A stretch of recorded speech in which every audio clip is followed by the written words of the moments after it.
الحمد لله نحمده ونستعينه ونستغفره ونعوذ بالله من شرور أنفسنا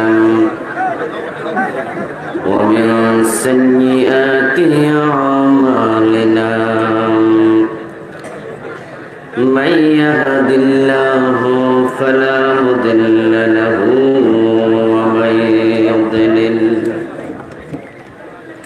ومن يضلل فلن تجد له وليا مرشدا وأشهد أن لا إله إلا الله وأن محمدا عبده ورسوله أما بعد فقد قال الله تعالى في كلامه المجيد شكرا مشتفرون أعوذ بالله من الشيطان الرجيم بسم الله الرحمن الرحيم اتل ما أوحي إليك من الكتاب وأقم الصلاة إن الصلاة تنهى عن الفحشاء والمنكر ولذكر الله أكبر والله يعلم ما تصنعون قال النبي صلى الله عليه وسلم بني الإسلام على خمس شهادة أن لا إله إلا الله وأن محمد رسول الله وإقام الصلاة وإيتاء الزكاة والحج وصوم رمضان أو كما قال النبي عليه الصلاة والسلام সকলে মেহেরবানি করে দুরূদ ইব্রাহিম পড়ুন আল্লাহুম্মা সাল্লি আলা মুহাম্মাদিন ওয়া আলা আলি মুহাম্মাদ কামা সাল্লাইতা আলা ইব্রাহিম ওয়া আলা আলি ইব্রাহিম ইন্নাকা হামিদুম মাজিদ আল্লাহুম্মা বারিক আলা মুহাম্মাদিন ওয়া আলা আলি মুহাম্মাদ كما باركت على إبراهيم وعلى آل إبراهيم إنك حميد مجيد মাইক ম্যান একটা মাইক আমার কানে লাগবে ফিরাই দেন যান কোন দিক থেকে একটা মাইক আমার কানে দেন যান এটা আমার দিকে দেয়াস आवाज को मेरकर दक्षिण पाड़ा सैयद अहमद हाफिजिया नुरानी माद्रासार उद्योगे आयोजित 2 दिन ব্যাপী সপ্তম বার্ষিক তাফসীরুল কুরআন মাহফিলের আজকে সমাপনী দিবসের মুআজ্জাজ মুকাররম সম্মানীয় সভাপতি मोहतरम हाजी अब्दुल बारिक साहेब सम्मानीय प्रधान अतिथि विशिष्ट व्यवसायी जनाब अब्दुल सत्तार मजुमदार साहेब प्रधान मेहमान विशिष्ट राजनीतिविद जनाब नासिरुद्दीन रतन साहेब इंशाअल्लाह आजकेर महफिले प्रधान मुफास्सिर हिसाबे तफसीर पेश करबेन बादशाह रातेर बेलाय आंतर्जातिक ख्याति सम्पन्न आलेम दीन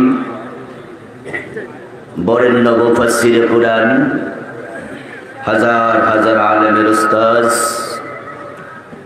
মুহতারাম আল্লামা শায়েখ মুফতি কাজী ইব্রাহিম,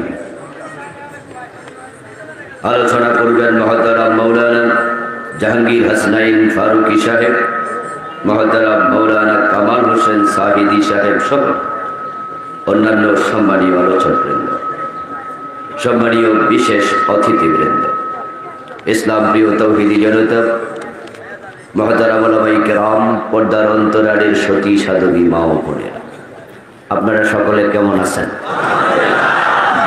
মাশাআল্লাহ, আলহামদুলিল্লাহ, আমিও ভালো আছি। আল্লাহ তাআলা আমাদের সকলকে ভালো রাখুন, সুস্থ রাখুন, ঈমানের সাথে রাখুন, বলুন আমিন। আল্লাহ তাআলার পবিত্র জাতের লাখো কোটি শুকরিয়া জ্ঞাপন করছি যে মহান মনিব অত্যন্ত মেহেরবানি করে এই ভর দুপুর বেলায় দুনিয়ার যাবতীয় কার্যক্রম থেকে নিজেকে পৃথক করে কোরআনের এই ময়দানে হাজির হওয়ার তৌফিক দিলেন। করোনার বিপর্যস্ত পরিস্থিতিতেও যিনি আমাদেরকে সুস্থ রাখলেন,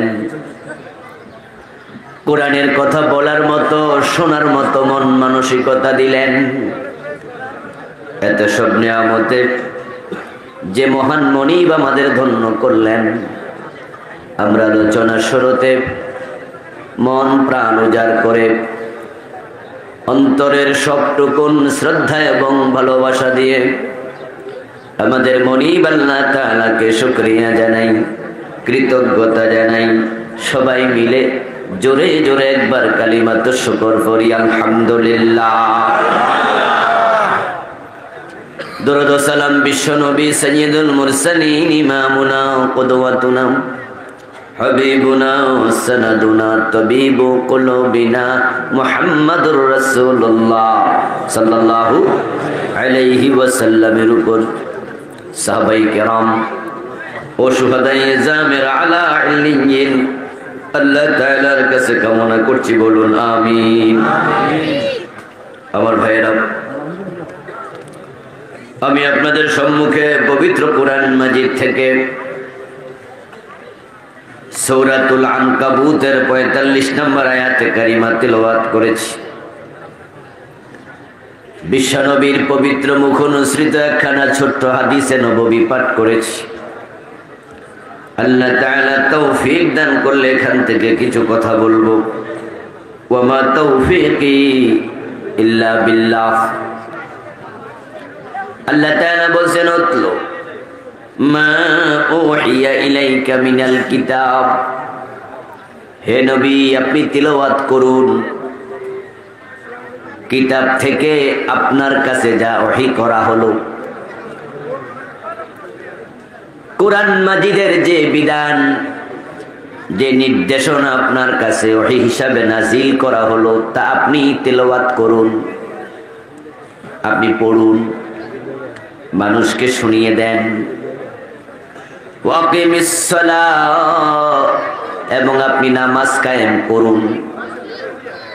ইন্নাস সালাতা তানহা আনিল ফাহশাই ওয়াল মুনকার, নিশ্চয় নামাজ অশ্লীল গর্হিত কাজ থেকে বিরত রাখে। ওয়ালা যিকরুল্লাহি আকবার, অবশ্যই আল্লাহর জিকির সর্বশ্রেষ্ঠ কর্ম। ওয়াল্লাহু ইয়ালামু মা তাসনাউন। আয়াতের শেষ অংশে আল্লাহ এবার বলছেন, তোমরা যাই করো আল্লাহ সবকিছু ভালো করে জানেন। আয়াতে কারিমার আলোকে কিছু কথা বলবো। এক নাম্বার হলো, যে ওহী নাজিল করা হলো আল্লাহ তাআলা সে ওহী তিলাওয়াত করতে বলেছেন। এই তিলাওয়াত হবে হক আদায় করে। আল্লাযীনা আতাইনাহুমুল কিতাবা ইয়াতলুনাহু হাক্কা তিলাওয়াতিহি উলাইকা ইউমিনুনা বিহি। অন্য আয়াতে আল্লাহ তাআলা বলেন, যাদেরকে কিতাব দেয়া হয়েছে এই কোরআনওয়ালা যারা নিজদেরকে দাবি করবে ইয়াতলুনাহু হাক্কা তিলাওয়াতি, তারা শুধুমাত্র মুখে আবৃত্তি করবে না, তারা হক আদায় করে তেলাওয়াত করবে। যারা হক আদায় করে কোরআন তেলাওয়াত করে, উলাইকা ইউমিনুনা বিহি, আল্লাহ বলেন ওই মানুষগুলোই প্রকৃত অর্থে ঈমান আনে এই কিতাবের উপরে, তারাই এই কিতাবকে বিশ্বাস করে। যারা হক আদায় করে না, তেলাওয়াতের হক আদায় না করে তেলাওয়াত করে, তারা আল্লাহ কি বলতে চেয়েছেন তা বুঝেও না, আর যারা বুঝে না তারা মানেও না। আল্লাহ তাআলা এই কোরআন শুধুমাত্র আবৃত্তি করার জন্য পাঠান নাই, বরং তিনি এই কিতাব পাঠিয়েছেন যেন এই কিতাবের আলোকে নবী মুহাম্মদ নিজের জীবন চালান এবং তার উম্মতের জীবনও চালাতে বলেন। অন্য আয়াতে আল্লাহ বলেন ইত্তাবি মা ইউহা ইলাইকা, তোমার কাছে যে ওহী নাজিল করা হয় ও নবী মুহাম্মদ তুমি সেটা অনুসরণ করো। শুধু তেলাওয়াত করে কিতাব ভাঁজ করে রেখে দিবা, গিলাফ বেঁধে সুন্দর করে তাকে ফেলে দিয়ে রাখবা, সেজন্য আমি কিতাব পাঠাই নাই। ইত্তাবে মানো, অনুসরণ করো। অনুসরণ যদি না করো তোমাকে আমার কাছে জবাব দিতে হবে। রাসূলুল্লাহ সাল্লাল্লাহু আলাইহি ওয়াসাল্লাম আদিষ্ট হয়েছেন মানুষকে তথ্য দিতে, এই সংবাদ দেওয়ার জন্য যে এই কিতাব আমি শুধু তেলাওয়াতকারী নই, আমি আমলকারী। যদি আমল না করি আমাকে জবাব দিতে হবে। কুল ইন আত্তাবিউ ইল্লা মা ইউহা ইলাইয়া ইন্নী আখাফু ইন আসাইতু রাব্বি আযাব ইয়াউমিন আযীম। ও নবী আপনি বলুন, যদি এই কিতাব আমি অনুসরণ না করি তাহলে কঠিন দিবসের আযাবের ভয় আমিও করি।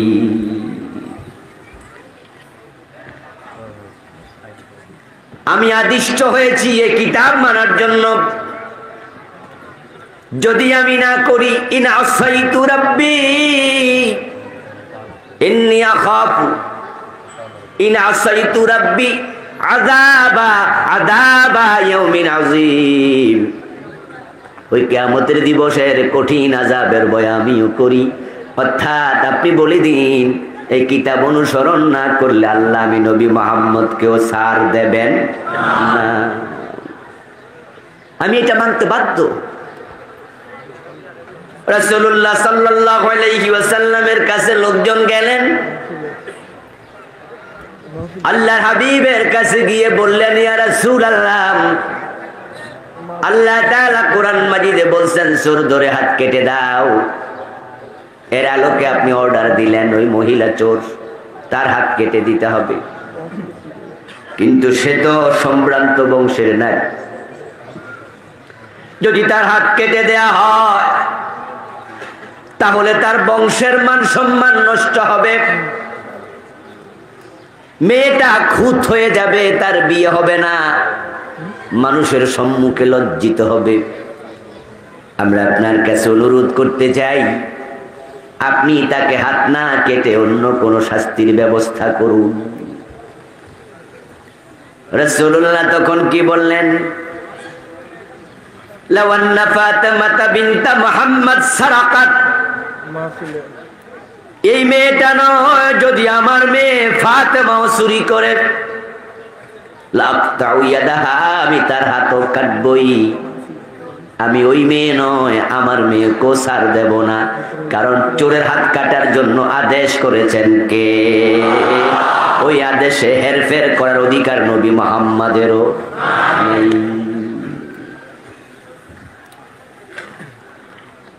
কাফেররা আল্লাহর হাবিবের কাছে বলেছে আপনি ইসলামের কঠিন কঠিন বিধানগুলো একটু যদি পরিবর্তন করে দেন তাহলে আমরা কাফেররা ওইগুলো মানতে রাজি। বিশ্ব নবী বলছেন আমি এটা কিভাবে পরিবর্তন করব? মা ইয়াকুনু লি, আমার জন্য সুযোগই তো নাই, বরং আমি এত মানতে বাধ্য, আমি না মানলে আমারও তো উপায় নাই। আমি কিভাবে পরিবর্তন করব? এখন আমরা যারা উম্মত, নবীর অধিকার নাই কোরআনের বাহিরে চলার, আমরা উম্মত, আমরা স্বাধীন, আমাদের অধিকার নিশ্চয়ই আছে, ঠিক না? নাই? আমরা যদি মনে করি আমরা স্বাধীন, আমরা উম্মত হয়ে গেছি, আল্লাহ জান্নাত আমাদের না দিয়ে দেয় কারে, আমরা ভুলের ভিতরে পড়ে যাব। যদি জান্নাতে যেতে হয়, নবী মুহাম্মদ যেভাবে কোরআন অনুসরণ করেছেন, সাহাবারা যেভাবে করেছেন, আমাদেরকেও সেভাবে কোরআন অনুসরণ করতেই হবে। আমরা আপনাদের নিকটে সে দাওয়াত দিতে এসেছি, এই কোরআন আপনাকে মেনে নিতে হবে। বিসমিল্লাহর বা থেকে মিনাল জিন্নাতি ওয়ান নাসের সিন পর্যন্ত যত হরফ আছে, যত শব্দ আছে, যত মেসেজ আছে, আদেশ আছে, নিষেধ আছে, একটা মানবেন না, এই কথা বলার অধিকার আপনার নাই। যদি আপনি বলেন এটা মানি ওটা মানি না, সবটা মানি একটা মানি না, 99% মানি 1% মানি না, আপনি সব মানলেন একটা মানলেন না, ওই সব মানার মূল্য আল্লাহর কাছে এক আনাও নাই। কাদিয়ানী সম্প্রদায় কোরআনের সব মানে, শুধু বিশ্ব নবীকে শেষ নবী মানে না।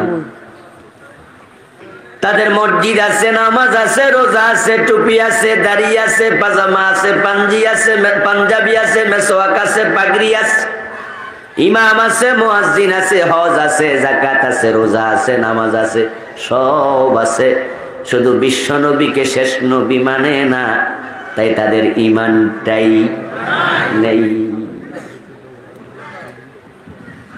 এক জায়গায় ভুল করেছে, কাদিয়ানি শেষ হয়ে গেছে। ঈমান হলো অঙ্কের মতো, আমল হলো ইংরেজি বাংলার মতো।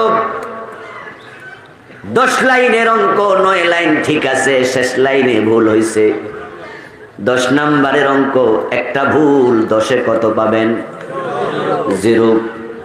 বাকি 9 লাইন ঠিক আছে, এই ঠিক থাকার কোনো দাম নাই। আল্লাহর কোরআনের বিধান মানার ক্ষেত্রে ঠিক তাই।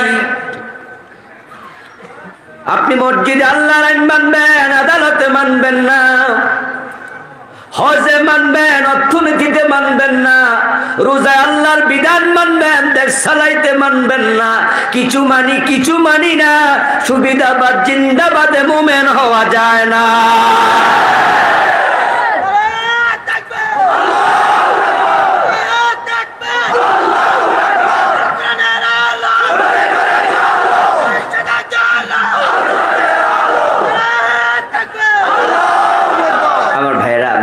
ভরে গেছে, যারা দেরিতে আসবে তারা কি করবে? দেরিতে আসলো কেন, আমরা বসতে দেবো না, ঠিক না? দাঁড়া করে রাখবো নাকি? আমার ভাইয়েরা, আমরা চাই যে যারা এখন আসছে তারাও বসুক। তাআওয়ানু আলাল বিররি ওয়াত তাকওয়া, ভালো কাজে সহযোগিতা করা দরকার আছে কিনা? যদি আপনারা একটু প্লিজ মেহরবানি করে একটু যদি কষে কষে বসতেন, সামনে 1 ইঞ্চি 5 ইঞ্চি 2 ইঞ্চি যতটুকু জায়গা আছে ফিল আপ করে দেন, তাহলে যারা পরে আসবে দাঁড়িয়ে আছে তারা বসতে পারবে ইনশাআল্লাহ। জিকিরের সাথে লা ইলাহা ইল্লাল্লাহ,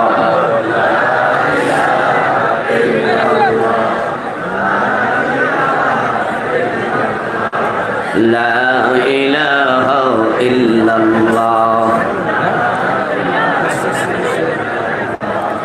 লা ইলাহা ইল্লাল্লাহ,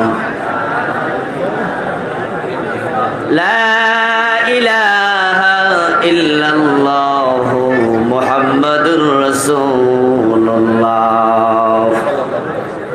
আমার ভাইরা, আল কোরআনের যতগুলো বিধান আছে ওই বিধানগুলোর একটার সাথে আরেকটার সম্পর্ক খুবই প্রগাঢ়। আপনি যদি একটা বিধান অস্বীকার করেন, বাকি বিধানগুলো মেনেও কোনো লাভ নাই। আমাদের মা বোনেরা গলার মাঝে স্বর্ণের চেইন পরে, চেইনগুলো যখন বানায়, চেইনগুলো ছোট ছোট আংটা থাকে, একটার সাথে আরেকটা, আরেকটার সাথে আরেকটা, এভাবে লাগতে লাগতে চেইনটা তৈরি হয়। যদি কোনো চেইনের মাঝে 200 আংটা থাকে, ছোট ছোট চিকন চিকন, একটা আংটা যদি ছিঁড়ে যায়, বাকি 199 আংটা ঠিক আছে। ওই একটা ছিঁড়ে গেছে, গলায় দেয়া যাবে তো?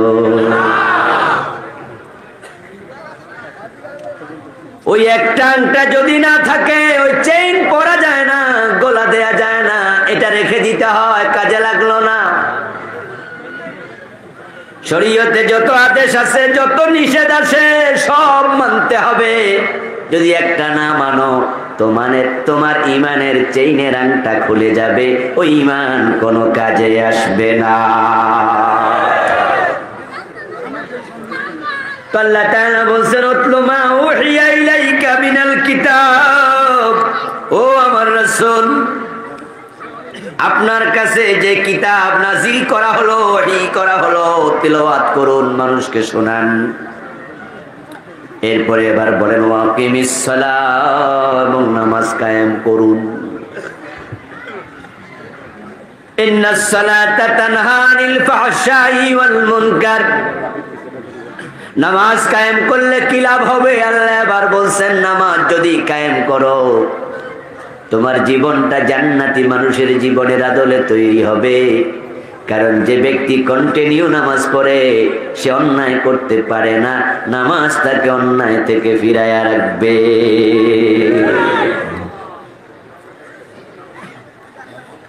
আমার ভাইয়েরা, নামাজ কায়েম করো, অন্যায় থাকবে না। আজকে আমরা দেখি সমাজের চারিদিকে অন্যায় ভরপুর। সুদ, ঘুষ, রাহাজানি, মাদকের সবলে আজকে যুব সমাজ শেষ হয়ে যাচ্ছে। ইয়াবা আজকে কলেজ লেভেল, হাই স্কুল লেভেলে চলে এসেছে। আপনি হয়তো জানেনও না, আপনার বাসার পাশের মোড়ের দোকানেও ইয়াবা রাতের বেলায় বিক্রি হচ্ছে। মাঝে মাঝে আমাদের বর্ডার গার্ড, বিজিবি, মাঝে মাঝে আমাদের র্যাবের ভাইয়েরা, পুলিশের ভাইয়েরা ইয়াবা ধরে 1 লক্ষ পিস, 2 লক্ষ, 5 লক্ষ পিস। ধরার পরে আমরা টের পাই 1 লাখ পিস ইয়াবা ধরা পড়ছে। ধরা যদি না পড়তো, এই 1 লাখ পিস খাওয়ার লোক এ দেশে আছে না? নাই, আসছে, হজম হয়ে যাচ্ছে। ঐশী নামে ছোট মেয়েটা ও লেভেলে পড়তো। বাবা এবং মা 2 জনকে সে হত্যা করেছে। পত্রিকায় দেখে আমরা আজকে উঠেছি, এত ছোট্ট মেয়ে, মা বাবা 2 জনকে হত্যা করলো কেন? পরের দিনের পত্রিকায় আসছে, সে ছিল মাদকাসক্ত। বাবা মা এক পর্যায়ে বাধা দিয়েছে, সে ক্ষিপ্ত হয়ে 2 জনকে হত্যা করেছে। পুলিশ তাকে অ্যারেস্ট করে নিয়েছে, জেলে পুরে রেখেছে, তার ফাঁসির অর্ডার হয়েছে। আবার বিভিন্ন পরীক্ষা নিরীক্ষা হবে, ফাঁসিও হতে পারে, নাও হতে পারে। খুশি হওয়ার কিছু নাই, 21 ফাঁসি হয়ে কি লাভ? আজকের সমাজ লক্ষ লক্ষ ঐশী তৈরি করে ফেলেছে। ওই ছোট্ট ঐশী এই জাতির চোখে আঙ্গুল দিয়ে দেখাইয়া দিছে,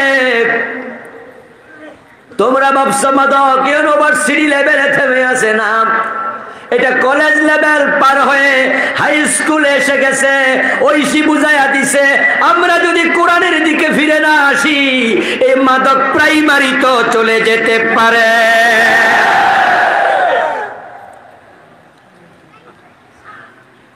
কোরআনের কাছে ফিরে আসতে হবে, কোরআনের বিধানগুলো একটার সাথে আরেকটা জড়িত, সব মানতে হবে।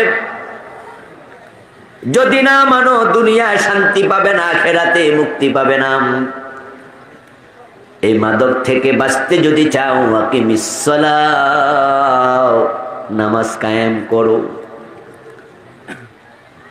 মাদক থেকে জাতিকে বাঁচানোর জন্য সেনাবাহিনী কাজ করে, বিজিবি কাজ করে, র‍্যাব কাজ করে, পুলিশ কাজ করে, কিন্তু মাদক কমে নাই, দিন দিন বাড়তেছে।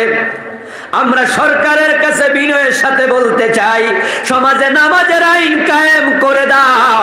5 ওয়াক্ত নামাজ যদি মানুষ হয়ে যায়, যারা নামাজি হয় ফজরের নামাজও কাজা করে না, এই শীতের মাঝে নামাজ পড়ে, জামাতে যায়, ফজরের নামাজটা পড়ে, এমন একটা লোক মদ খেতে পারে না।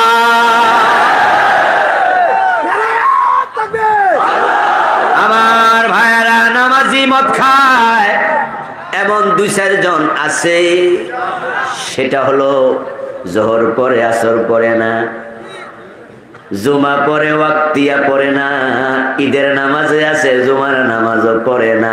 এই জাতীয় নামাজি মাদক সেবী হতে পারে, কিন্তু যারা 5 ওয়াক্ত নামাজি তারা মদ খায় না। সারা দেশে যত মাদক সেবী আছে, যদি সবার তালিকা করা হয়, সংখ্যায় যদি 10 লাখ হয়, 5 ওয়াক্ত নামাজ পড়ে ওই 10 লাখের মাঝে এমন একজন নেই।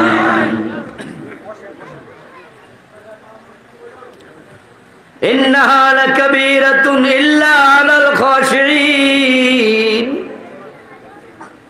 5 ওয়াক্ত নামাজ পড়া সবার পক্ষে সম্ভব না, শুধুমাত্র যারা খুশুওয়ালা ভালো মানুষ তারাই 5 ওয়াক্ত নামাজ পড়ে।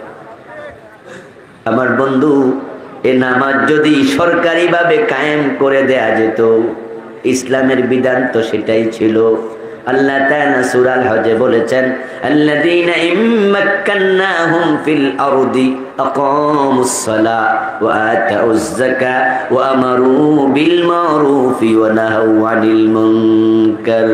আল্লাহ বলেন, যদি কোনো ভূখণ্ডে আমার বান্দারা ক্ষমতা পায়, আমার মুমিন বান্দারা ক্ষমতায় আরোহণ করে, তারা 4টা কাজ করবে। মুমিন বান্দারা ক্ষমতাসীন হলে 4টা কাজ করবে। কে বলেছেন? আল্লাযীনা ইম্মাক্কান্নাহুম ফিল আরদি। যদি আমি মুমিনদেরকে জমিনে ক্ষমতা দেই, আকামুস সালাহ, তারা নামাজ কায়েম করবে। যদি সমাজে নামাজ কায়েম করে দেয়া হতো সৌদি আরবের মতো, আজান হলে দোকান বন্ধ, অফিস আদালত বন্ধ, ব্যবসা বাণিজ্য সব থামায়া দাও, সবাই দৌড়ায়া দৌড়ায়া মসজিদে যাও। আর মসজিদে মানুষ যখন যাবে তখন তার অন্তরে আল্লাহর ভয় তৈরি হবে। ক্রেতা হিসাবে সে আল্লাহকে ভয় করবে, বিক্রেতা হিসাবে ভয় করবে, প্রোডাক্ট তৈরিকারী হিসাবে ভয় করবে, সাপ্লায়ার হিসাবে ভয় করবে, দোকানদার হিসাবে ভয় করবে। ওজনে কম দেবে না, মানে বেজাল দেবে না, নিজে ঠকবে না, অন্য কেউ ঠকাবে না। আস্তে আস্তে করে তাকওয়া তৈরি হবে। আমার বন্ধু, এই সমাজে ভালো মানুষ বড় কম, কিন্তু ভালো যে কয়জন আছে তালিকা যদি করে, আপনার ইমামের নাম সে তালিকায় নিশ্চয়ই পড়বে। এই আপনাদের মেরকোটা এলাকায় যদি 100 মসজিদ থাকে, এই ইউনিয়নের মাঝে যদি 1000 ভালো মানুষের তালিকা করে, ওই 100 মসজিদের ইমামের নাম নিশ্চয়ই পড়বে। আপনি তাকায় দেখেন আপনাদের এলাকার ইমামদের দিকে, ভালো মানুষ যে কয়জন আছে তারা তাদের একজন। ইমামরা সুদে টাকা লাগায় না, ইমামরা ঘোষের সাথে জড়িত না, ইমামরা মানুষের ঠকায় না, দোকানে বাকি খায়া ফাঁকি দেয় না, ইমামের ছেলে মাদক সেবন করে না। বিড়ি টানে না, গাঁজা খায় না, কারণ তারা 5 ওয়াক্ত নামাজি। ঠিক এইভাবে আপনি যদি সমাজের সবার ভিতরে নামাজ ঢুকাইয়া দিতে পারতেন, তাহলে সমাজটা ভালো করার জন্য পুলিশের প্রয়োজন হতো না। নামাজ অন্যায় থেকে ফিরাবে। এবার প্রশ্ন হতে পারে, হুজুর আমরা তো কিছু নামাজিকেও সুদে টাকা লাগাতে দেখি, এমনও কিছু আছে না? নাই? নামাজ পড়ে ওজনেও কেম দেয় এমন বেজাল দোকানদারও নামাজ পড়ে বোনের হক দখল করে বসে আছে। বাবা মরে গেছে 10 বছর আগে, বোনের হক দেয় না, চাইলেও দেয় না, এমন ভাই আছে না? নাই? হাজী সাহেব নামাজও পড়ে, আবার অন্যের জমিন জোর দখল করে বিল্ডিং বানায় রাখছে, এমন হাজী গাজী লাকসাম বাজারও আছে না? নাই? অন্যের জমি জাল দলিল করছে, জাল দলিল আছে না? আপনি যে বললেন নামাজ কায়েম হলে ভালো হয়ে যাবে, আসলে বন্ধু কথাটা তো আমার নয়, কথাটা কার? ইন্নাস সালাতা তানহা আনিল ফাহশাই ওয়াল মুনকার, নিশ্চয়ই নামাজ অপরাধ থেকে ফিরিয়ে রাখে, আল্লাহর কথা। কিন্তু নামাজিকে সুদ খেতে কেন দেখি? নামাজিকে ঘুষ খাইতে কেন দেখি? নামাজ পড়ার পরে অন্যায় করতে কেন দেখি? আল্লাহর কথা তো হলো নামাজ অন্যায় থেকে ফিরাবে, আল্লাহর কথা তো মিথ্যা হতে পারে না। তখন তার অর্থ দাঁড়াবে আসলে তার নামাজ প্রকৃত নামাজ নয়। বিদেশ থেকে অনেকে আসার সময় মেয়েদের জন্য খেলনা পুতুল কিনে নিয়ে আসে। এমন পুতুলও আছে যেই পুতুলে চাবি টিপ দিলে গান গায়, নাচে, হাত নাড়ায়, আছে না? কত সুন্দর করে নাচতে থাকে, মা মা বলে ডাকে আর হামাগুড়ি দিচ্ছে। কানেক্টিং ফ্লাইটের জন্য কাতার বিমানবন্দর অবস্থান করছিলাম। বিমানবন্দরের ভিতরে অনেক রকমের দোকান দেখি, দোকানের সামনে দিয়ে একটা ছোট্ট বাচ্চা মা মা করে করে সামনে যাচ্ছে হামাগুড়ি দিয়ে। এত মনে হয় 6 মাস 7 মাস বয়স হবে, পুষ্ট। ভালো করে তাকে দেখি এটা মানুষের বাচ্চা না। পুতুলের চোখ আছে না নাই? কান আছে না নাই? হাত আছে না নাই? নাচতে পারে, গাইতে পারে, শোকো টিপ মারে। দেখতে মানুষ কিন্তু বাস্তবে মানুষ। তুমি সুদে টাকা লাগাইয়া বসে আছো, হারাম টাকা খাইয়া, পেটের মাঝে হারাম নিয়া, গায়ের কাপড়ে হারাম নিয়া, সুদের টাকা দিয়া জামা কিনে ওই মসজিদে নামাজ পড়বা যে মসজিদের টাইলসটাও হারাম টাকা দিয়া কিনছে।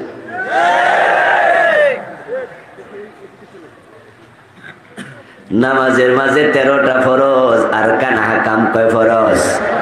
1 নম্বরে শরীর পাক, 2 নম্বরে কাপড় পাক, 3 নম্বরে নামাজের জায়গা পাক, 4 নম্বরে সকল টাকা। মাগো ছোটকালে পড়ছেন, মনে আছে? মক্তবের মাঝে আমাদেরকে হুজুররা সিরিয়ালি শিখাইছে 13 ফরজ। 1 নম্বরে শরীর পাক। তোমার নামাজের 13 ফরজের মাঝে 1 ফরজ যদি না থাকে, বাকি 12 ফরজের কোনো দাম নাই।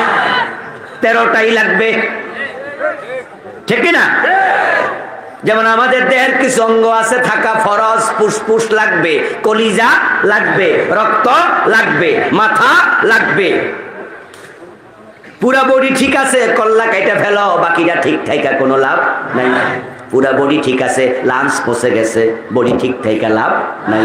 পুরা বডি ঠিক আছে, ব্লাডের মাঝে ক্যান্সার ঢুকছে, আস্তে আস্তে কবর।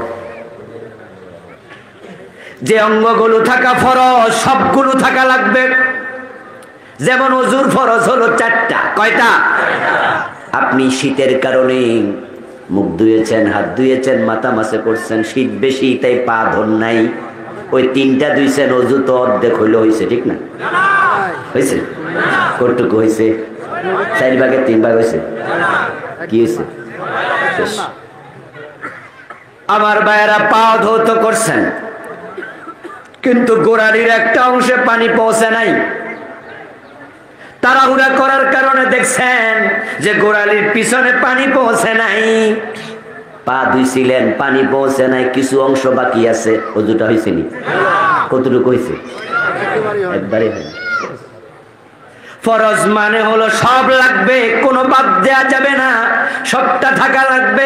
এক নম্বরে কাপড়, শরীর পাক।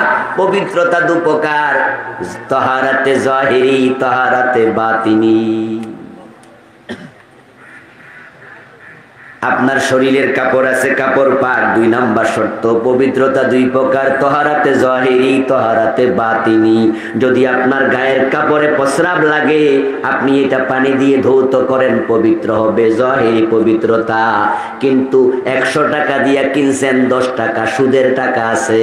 এখন তো কাপড়টা তাহারাতে বাতিনিতে কেমনে নেবেন? চিরদিন ধুইলেও তো পবিত্র হবে।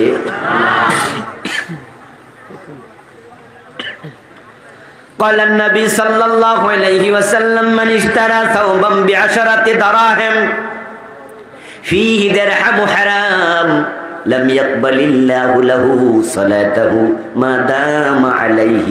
রাসূলুল্লাহ বলেন, যদি 1000 টাকা 100 টাকা দিয়ে তুমি কাপড় কেনো, 1 টাকা যদি হারাম থাকে, ওই কাপড় পরে যতই নামাজ পড়ো আল্লাহ কবুল করবেন না। কারণ দ্বিতীয় শর্ত কাপড় পাক, শর্ত ফাসেদ হয়ে গেছে। তুমি শর্ত তরক করেছো। এখন আমরা খাই হারাম, পেটের মাঝে সুদের টাকার ভাত আছে, চাল আছে, কোরমা ফলাও আছে, গোশের টাকা, মানুষ ঠকানো টাকা। আপনার দেহের ভিতর রক্ত হইছে, মাংস হইছে হারাম খাইয়া। কিসের জান্নাত?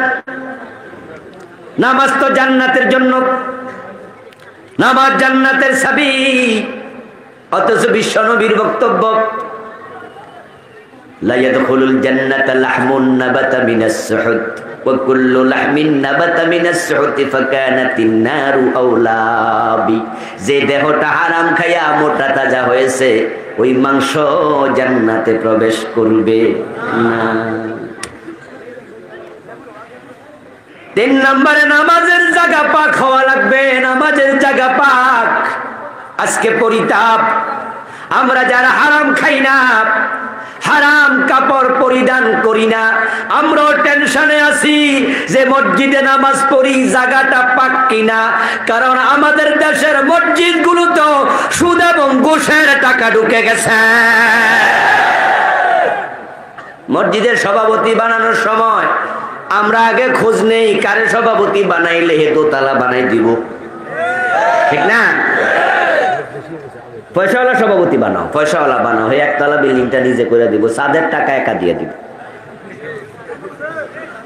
এমন সভাপতিও বানায় যে সিনেমা হলের মালিক, সিনেমা হলের মালিক মসজিদের সভাপতি বানাইছে। আর কি আগাইবো? আগানোর জায়গা আছে না? নাই। কি করবেন? বলেছি জায়গা আর নেই, দাঁড়ায় থাকুক। আর পাশে একটু, এইদিকে একটু জায়গা আছে, যারা আসতে চান আমাদের ডান পাশে জায়গা আছে। কথা বলে আর ডিস্টার্ব করবেন না, সময় কম। আমার ভাইয়েরা, 50,000 টাকা মসজিদের জন্য দিছে, আরেকজন 1 লাখ দিছে। ইমাম সাহেব মারহাবা বলে আওয়াজ করে দিছে, হালাল টাকা না হারাম টাকা বাস বিচার নাই। এখন সুদের টাকা, ঘোষের টাকা দিয়া মসজিদের সিমেন্ট কিনছেন, বালি কিনছেন, ইট কিনছেন, টাইলস কিনছেন, জায়গা কি পাক না না পাক?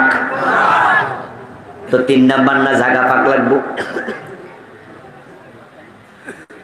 রাসূলুল্লাহ সাল্লাল্লাহু আলাইহি ওয়াসাল্লামের জন্য আপনার নবুয়তের আগের ঘটনা। কোন কোন মুয়াররিখ বলেন রাসূলুল্লাহর বয়স ছিল 35, কেউ বলেন 33, কেউ বলেন 37। বিশ্বনবীর বয়স 30-এর বেশি। নবুয়তের 5 বছর 7 বছর আগের ঘটনা।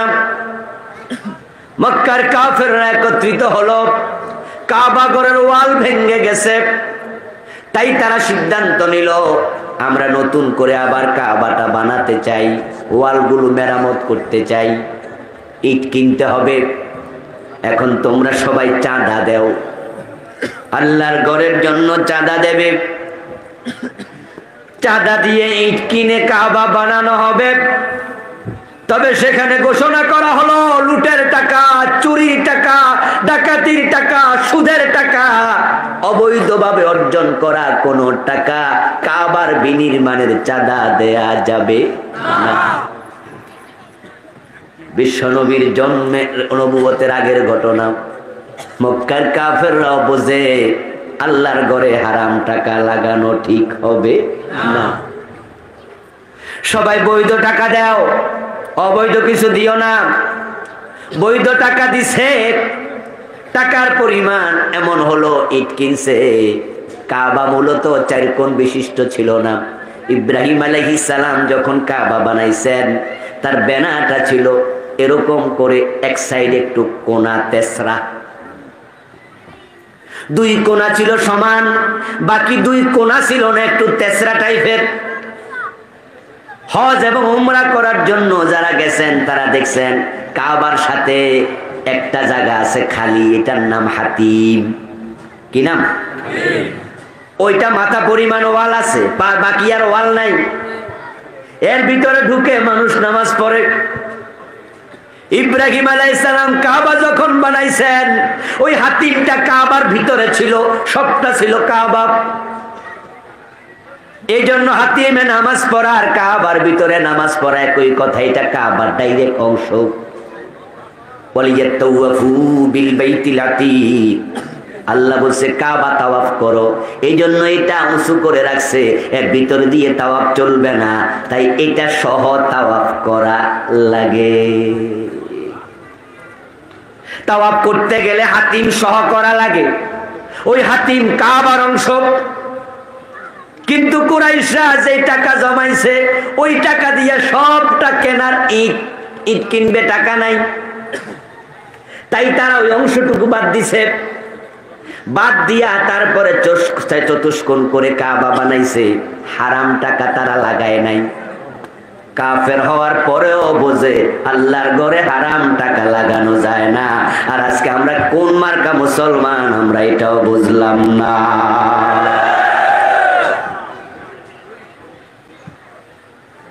তুমি হারাম খাও, তোমার শরীর নাপাক, কাপড় নাপাক, তোমার সিজদার জায়গাটাও নাপাক। এরপরে বিশুদ্ধ কোরআন তেলাওয়াত, ফাকরাউ মা তায়াসসারা মিনাল কোরআন, কোরআন তেলাওয়াত করো। কোরআন তেলাওয়াত মনমত হবে না শুদ্ধ করে হবে? ওয়ারাত্তিলিল কোরআন তারতিলা, কোরআন তেলাওয়াত করা যেমন ফরজ, বিশুদ্ধ পাঠ করাও ফরজ।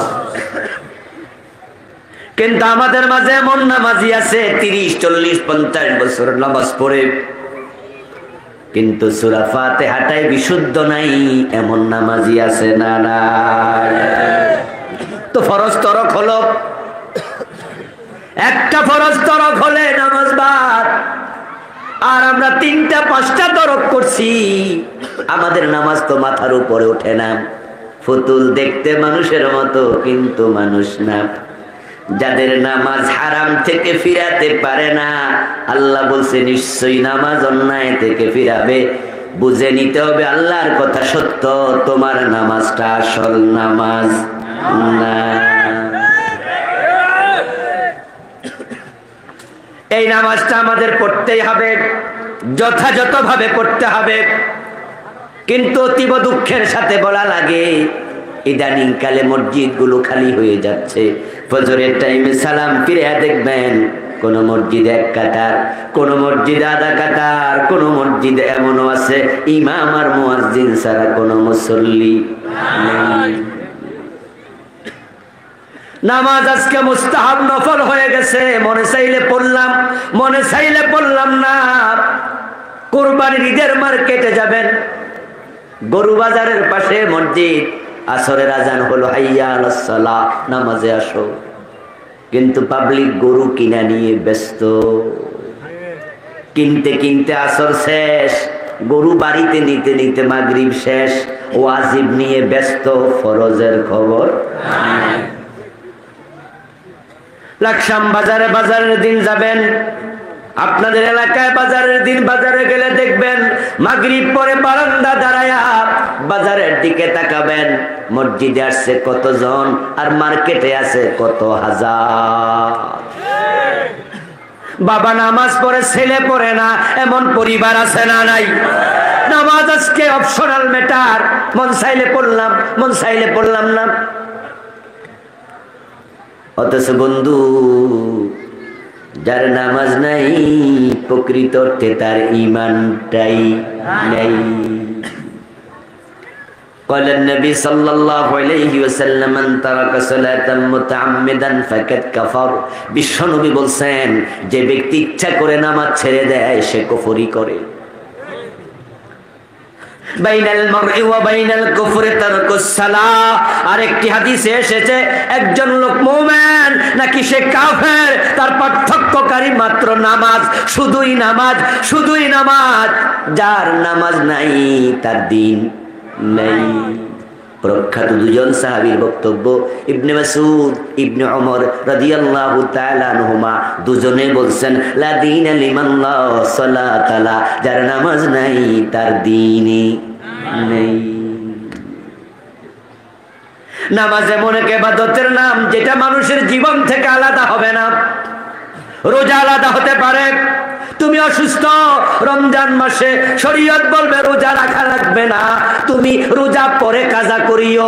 কাজা করার সামর্থ্য নাই, তাহলে ফিদিয়া দাও, প্রতি রোজার বিনিময়ে মিসকিন খাওয়ানো জায়েজ, ঠিক না?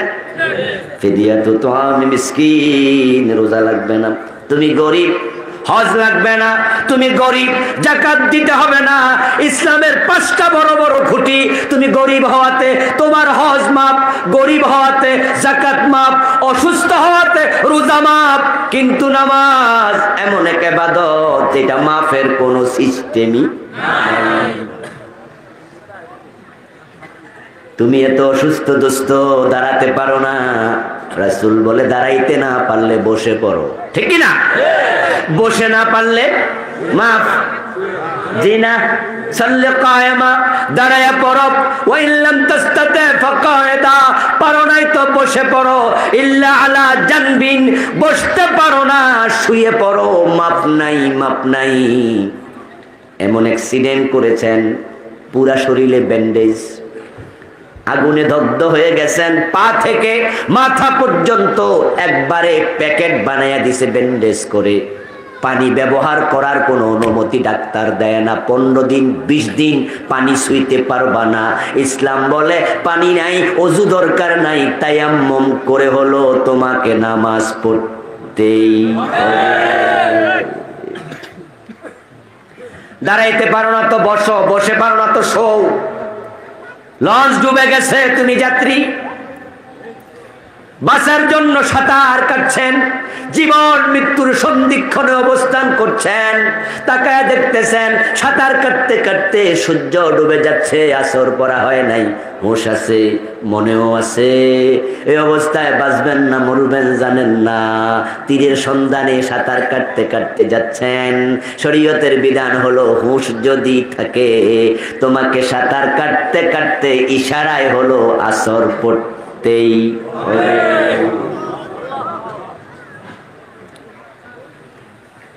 ইসলামের মাঝে নামাজ তেমন, দেহের মাঝে মাথা যেমন। দেহ থেকে মাথা আলাদা করো, দেহ চিনা যাবে না। নামাজ ছেড়ে দাও, রাসূল তোমাকে উম্মত হিসাবে চিনবে না। আর রাসূলের সুপারিশ না থাকলে বেহেশত তো পাবেন তো মা আয়েশা সিদ্দিকা রাদিয়াল্লাহু তাআলা আনহা বিশ্বনবীকে প্রশ্ন করেছিলেন, আপনি আপনার উম্মতকে সুপারিশ করবেন, আপনি বললেন শাফাতি লিয়াহলিকা বাইরি মিন উম্মতি, আমার কবিরা গুনাহগার উম্মতের জন্য আমি সুপারিশ করব। হে আল্লাহর হাবিব, হাসরের মাঠে তো আদম থেকে ঈসা পর্যন্ত সব নবীর উম্মত থাকবে, কোটি কোটি বিলিয়ন ট্রিলিয়ন মানুষ। এখনই তো আছে 800 কোটি, ঠিক না? বর্তমান যুগে 800 কোটি মানুষ। হাসরের মাঠে তো কোটি কোটি লোক থাকবে, চিনবেন কেমনে আপনার উম্মত? বিশ্বনবী বললেন, আয়েশা ইন্নাহুম ইউদআউনা ইয়াওমাল কিয়ামা গুররান মুহাজ্জালিন। বলো তো, অনেকগুলো কালো ওটের মাঝে একটা লাল ওট যদি ছেড়ে দেয়া হয়, অনেকগুলো লাল ঘোড়ার মাঝে একটা কালো ঘোড়া ছেড়ে দেয়া হয়, চিনতে কষ্ট হবে নাকি? মা আয়েশা বলে, না, ওট আছে 100, সবগুলো কালো, একটা আছে লাল, খুঁজে পাওয়া সহজ। আমার উম্মত তাই হবে, যারা নামাজি হবে, অজুর জায়গা থেকে নূরের আলো বের হবে।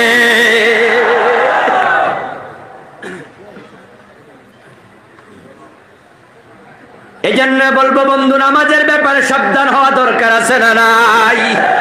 আরে যদি এমন সরকার আমরা পেয়ে যেতাম, ওমরের মতো, আবু বকরের মতো, যদি নামাজের আইন কায়েম করে দিত, আজান হলে নামাজে যাও, না হয় জেলে দেয়া হবে, তোমাদেরকে দোকান বন্ধ করতে বাধ্য করা হবে, না হয় দোকানের লাইসেন্স বাতিল করে দেয়া হবে, আজানের পরে বাজারের মসজিদে মুসল্লি জায়গা দেয়া যেত না।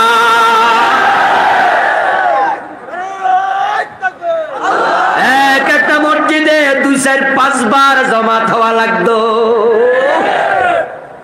বরং সামনের কাতারে যারা যাইতো তারা আগে আগে যাই চলে যেত, প্রতিযোগিতা করে ধরে। মুসলমান, এখন সেই নামাজ আমরা যারা পড়ছি, আমাদের নামাজটা সুন্নাহ তরিকা হওয়া দরকার আছে না নাই? আমাদের অনেকের নামাজই সুন্নাহর খেলাফ হচ্ছে। আমরা নামাজ পড়ছি বটে, কিন্তু নামাজ বিশ্বনবী যেই ক্রাইটেরিয়ায় পড়েছেন, আমরা অনেকে না জানার কারণে, ইলমের কমতির কারণে, অথবা পূর্বপুরুষদের অনুসরণের কারণে, আমার বাবা এমনে পড়ছে, দাদা এমনে পড়ছে, আমিও পড়ছি, তাই অনেকের ইবাদতের সাথে সুন্নাহর সংঘর্ষ আছে। অথচ যে কোনো ইবাদত কবুল হওয়ার জন্য 4টা শর্ত। কয়টা? বলুন কয়টা? ইবাদত কবুল হওয়ার জন্য 4টা শর্ত। আমার ডানে বামে সামনে পিছে দূর থেকে যারা শুনছেন, আমরা প্রত্যেকে কম বেশি ইবাদত করি, ঠিক না? ইবাদত কবুল হোক এই প্রত্যাশা মনে সবার আছে, কিন্তু 4টা শর্ত। 1 নাম্বার শর্ত হলো ইবাদত করবেন ইখলাসের সাথে। যার ইখলাস নাই তার ইবাদত কবুল হবে না। ইন্নাল্লাহা লা ইয়ানজুরু ইলা সুওয়ারিকুম ওয়া আমওয়ালিকুম ওয়ালাকিন ইয়ানজুরু ইলা কুলুবিকুম ওয়া আমালিকুম।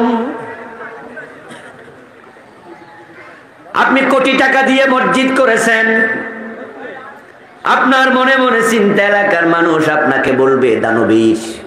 সামনে নির্বাচনে আপনি দাঁড়াইলে পাস করবেন, চেয়ারম্যান হওয়ার একটা স্বপ্ন আছে, আপনি চেয়ারম্যানই চিন্তা নিয়ে কোটি টাকা দিয়ে মসজিদ বানাইছেন লাকসামে, পাবলিক দানবীর বলবে দানবীর হওয়ার নিয়তে বানাইছেন। 1 কোটি টাকার সাদাকা দান আল্লাহর কাছে 1 আনা মূল্য নাই। ইখলাস 1 নাম্বার। আখলিস দীনাক ইয়াকফিকাল আমালুল কলিল। বিশ্বনবীর বক্তব্য, ইখলাসের সাথে ইবাদত করো, তোমার নাজাতের জন্য কম আমল যথেষ্ট হয়ে যাবে।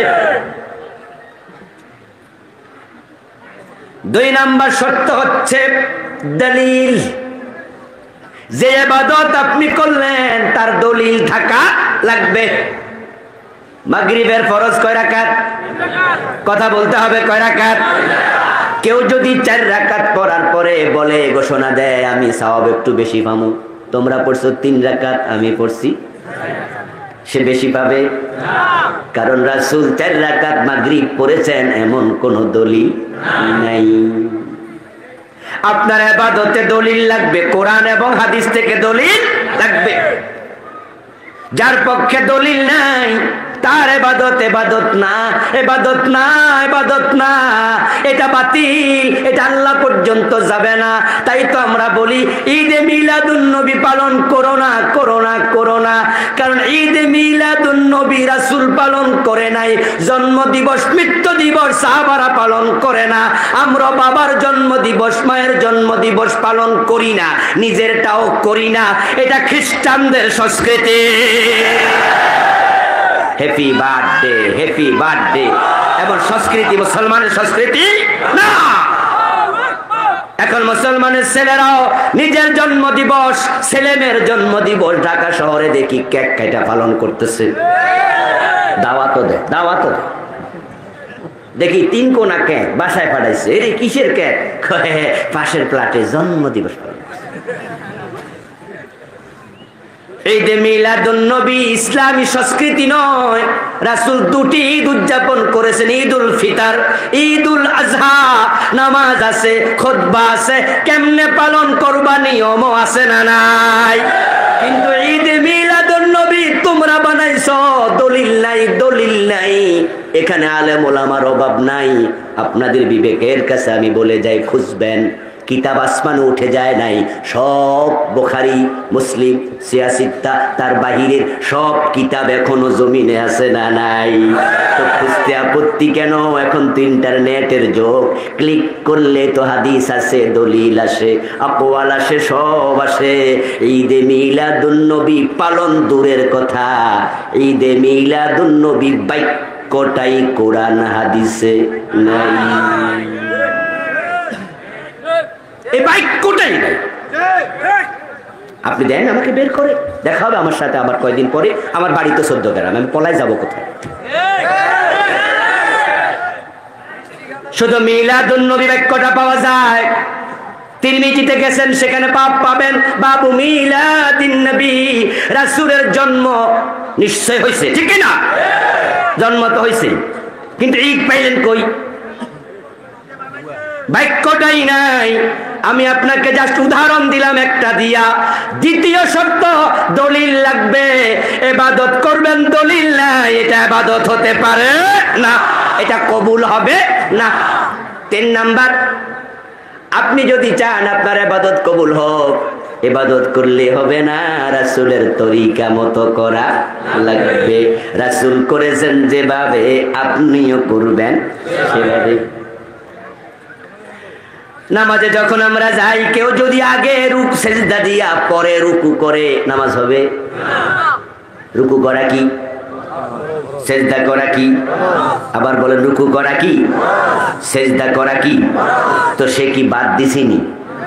সে তো 2টাই ফরজ মানছে, শুধু আগের টারে পরে নিছে, পরের টারে আগে নিছে। আগে করছে সেজদা, তারপরে খাড়াইয়া দিছে রুকু। নামাজ হবে? কারণ তরিকায় রাসূল হয় নাই। বিশ্ব নবীর তরিকা আগে হলো রুকু, পরে হলো সেজদা। তাই ইবাদতের ক্ষেত্রে রাসূলের তরিকা ভায়োলেশন করা যাবে না, হুবহু মানতে হবে। তিনি উসওয়া হাসানা, তিনি মডেল, তিনি আইডল, তিনি ফরমা। লাকাদ কানা লাকুম ফি রাসূলিল্লাহি উসওয়াতুন হাসানা। বিশ্বনবীর তরিকা লাগবে। 4 নাম্বার, হালাল খাবার লাগবে। এখন আমাদের নামাজের মাঝে আমরা অনেক ক্ষেত্রে রাসূলের তরিকা ফেল করেছি। আমার বন্ধু, এ বিষয়ে কয়েকটা সংশোধনী দিয়ে আমি আলোচনা শেষ করব। আমরা সবাই নিশ্চয়ই রাসূলের তরিকা মতো ইবাদত করতে চাই, ঠিক না? নিজের মতো করব না, রাসূল করেছেন যেভাবে আমরাও করব সেভাবে। রাসূল সাল্লাল্লাহু আলাইহি ওয়াসাল্লাম সাহাবায়ে কেরামকে বলছেন, আযান দা কুমিয়া বিলাল ফানাদি বিসসালাহ। ইসলামের প্রথম মুয়াজ্জিনের নাম কি? জোরে বলেন কি নাম? বিশ্বনবী মক্কা থেকে হিজরত করে মদিনায় আসলেন। আযান দেয়া দরকার, মানুষকে ডাকো নামাজের জন্য। কিন্তু তখনও আযানের সিস্টেম ইসলামে চালু ছিল না। রাসূলুল্লাহ এশারের নামাজের পরে মিটিং করলেন। মিটিং এর মাঝে একজন সাহাবী বললেন, ইয়া রাসূলুল্লাহ, নামাজের টাইম হলে পরে একটা ঘন্টা ধ্বনি আমরা বাজাবো। প্রাইমারি স্কুল, হাই স্কুলে ঘন্টা বাজায় না? আমরা টন টন টন টন করে আওয়াজ করব, লোকজন দৌড়ায় আসবে। রাসূলুল্লাহ বললেন, এটা আমার পছন্দ নয়। আরেকজন দাঁড়িয়ে বলেন, ইয়া রাসূলুল্লাহ, নামাজের সময় হবে, আমরা একটা সিঙ্গা বানাবো, ফো ফো করে আওয়াজ করব, পাবলিক বুঝবে নামাজের টাইম হয়েছে। রাসূল সাল্লাল্লাহু আলাইহি ওয়াসাল্লাম বলেন, আমার এটা পছন্দ না। ঠিক আছে, ওকে, দ্যাটস ওকে, আজকে থামো। 2 জনের পরামর্শ শুনলাম, বাড়ি চলে যাও। নিজেরাও ভাবো, আমিও ভাবি, দেখি কিভাবে নামাজের জন্য ডাকা যায়।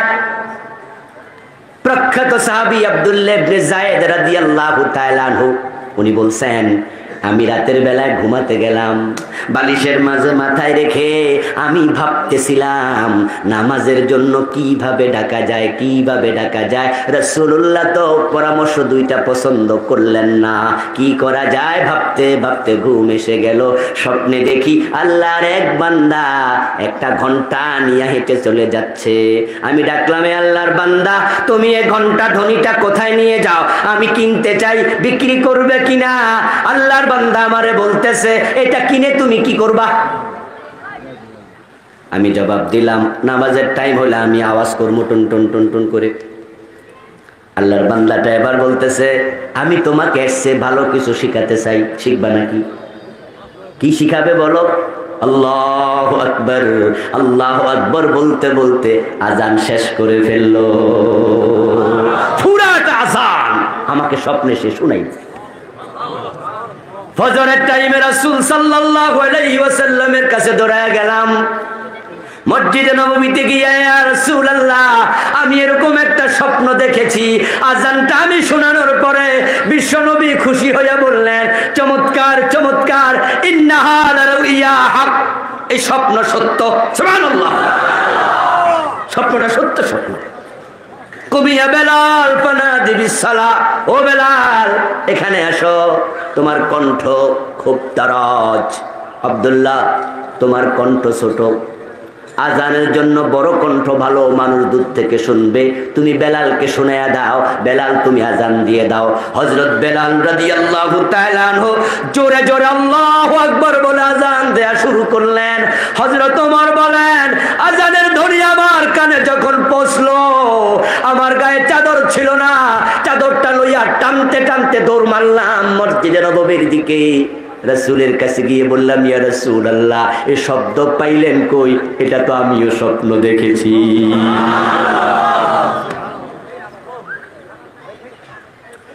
আজান শুরু হলো কি দিয়ে? জোরে বলতে হবে, কোন শব্দ দিয়া? স্বপ্নে দেখিয়েছেন সরাসরি ফেরেশতার মাধ্যমে আল্লাহ। রাসূলুল্লাহ সাল্লাল্লাহু আলাইহি ওয়াসাল্লাম হযরত ওমরের কথা শুনে বললেন, ফাযালিকা আসবাতু, ফাযালিকা আসবাতু, তাহলে ওই বেটার স্বপ্ন আরো শক্ত হলো। আজান দাও। আজান শুরু হলো, আজান চলবে কিয়ামত পর্যন্ত ইনশাআল্লাহ। শুরু হলো আল্লাহু আকবার দিয়া, ঠিক কি না? কিন্তু আমাদের দেশে কোন কোন মসজিদে শুরু হয় আসসালাতু ওয়াসসালামু আলাইকা ইয়া রাসূলুল্লাহ।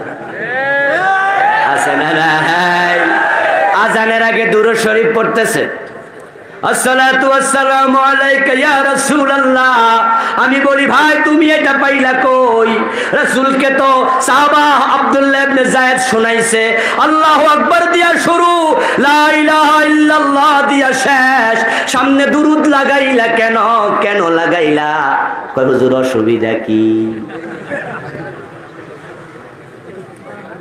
4 রাকাত নামাজ যখন আপনারা পড়েন, 2 রাকাত যখন পড়ে বসেন, 2 রাকাত পড়ে বসে আত্তাহিয়াতু পড়েন, পড়েন কিনা? আত্তাহিয়াতুর পরে 2 রাকাত শেষ, এবার দাঁড়ায়া যাবেন নাকি দুরূদ শরীফ পড়বেন? কি করেন? কেন দাঁড়ান? দুরূদ শরীফ পড়লে অসুবিধা কি? পড়ালন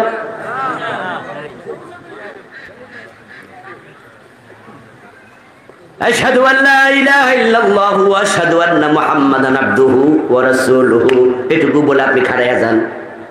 আমি বলবো যে দুরূদ শরীফ পড়েন, আপনি বলবেন না হুজুর, হানাফি মাযহাবের ফতোয়া হলো কেউ যদি দুরূদ শরীফ পড়ে এখানে তারে সেজদা দিতে হবে, জরিমানা দাও। কেন দুরূদ পড়লা? তুমি সেজদা দাও। এতে বোঝা যায় রাসূল যেভাবে শিখাইছে তার বাহিরে গেলে ঝামেলা আছে না নাই? হযরত ওমর রাদিয়াল্লাহু তাআলা আনহুর সম্মুখে একজন তাবী হাসি দিলেন। হাসি দেওয়ার পরে আমরা কি পড়ি? কথা বলতে হবে, কি পড়ি? ওই তাবী হাসি দিয়া কয় আলহামদুলিল্লাহ ওয়াসসালাতু ওয়াসসালামু আলা রাসূলিল্লাহ। হযরত ইবনে ওমর বলে, মাহিয়া ফুলান। ইবনে ওমরের ঘটনা, ওমর নয়, ইবনে ওমর, ওমরের ছেলে, প্রখ্যাত সাহাবী।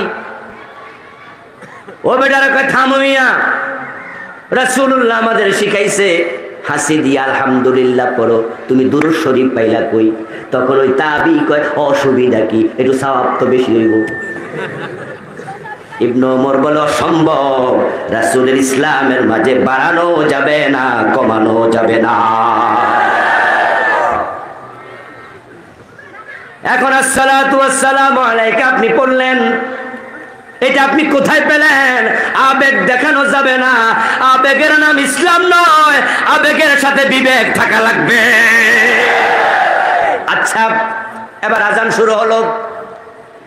আজান শুরু হলে মুয়াজ্জিনের সাথে যারা শ্রোতা তাদের কিছু কামকাজ আছে না নাই? আল্লাহর হাবিব বলেন ইজা সামিতুমুল মুয়াজ্জিনা ফাকুলু মিসলা মা ইয়াকুল সুম্মা সাল্লু আলাইয়া।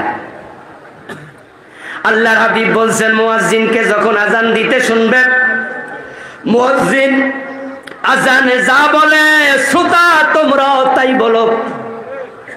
আজানের জবাব আছে না নাই? আল্লাহু আকবার আমরা কি বলি? আশহাদু আল্লা ইলাহা ইল্লাল্লাহ আমরা কি বলি? আশহাদু আন্না মুহাম্মাদুর রাসূলুল্লাহ আমরা কি বলি? এই পেশ লাগাইছেন। আশহাদু আল্লা ইলাহা ইল্লাল্লাহ আমরা বলি আশহাদু আল্লা ইলাহা ইল্লাল্লাহ। মুয়াজ্জিন বলে আশহাদু আন্না মুহাম্মাদুর রাসূলুল্লাহ, আমরা বলি সাল্লাল্লাহু আলাইহি ওয়াসাল্লাম। এটাই হাদিসের খেলাফ হয়ে গেল। রাসূল বলছে ফাকুলু মিসলা মা ইয়াকুলুল মুয়াজ্জিন, মুয়াজ্জিন যা বলে তোমরাও তাই বলো। এখানে আপনি দুরূদ পাইলেন কই? রাসূল তো বলছে মুয়াজ্জিন যা বলে তা বলো। তো রাসূলের নাম যে শুনছি, রাসূলের নাম শুনলে দুরূদের কথা অন্য হাদিসে আছে না নাই? কিন্তু এখানে নয়, কোরআন তেলাওয়াত করছেন, কোরআন শরীফে বিশ্ব নবীর নাম আছে না নাই? মোট কয়বার? 4 বার। মাশাআল্লাহ। মুহাম্মদ নামটি কোরআনে 4 বার পাওয়া যায়। আহমদ এসেছে, নবী এসেছে, রাসূল এসেছে আরো অনেকবার। মূল নাম কয়বার? 4 বার। তা আপনি পড়ছেন মা কানা মুহাম্মাদুন আবা আহাদিম মিন রিজালিকুম ওয়ালাকিন রাসূলুল্লাহ, এখানে কি দুরূদ শরীফ পড়ছেন নি? হ্যাঁ। আত্তাহিয়াতু যখন পড়েন সেখানে পড়ছেন আসসালামু আলাইকা আইয়ুহান নাবিয়্যু সাল্লাল্লাহু আলাইহি ওয়াসাল্লাম নাকি? আসসালামু আলাইকা আইয়ুহান নবী ওয়া রাহমাতুল্লাহি ওয়া বারাকাতুহু, দুরূদ নাই। এরপর ওয়া আশহাদু আন্না মুহাম্মাদান আবদুহু ওয়া রাসূলুহু সাল্লাল্লাহু আলাইহি ওয়াসাল্লাম নাকি?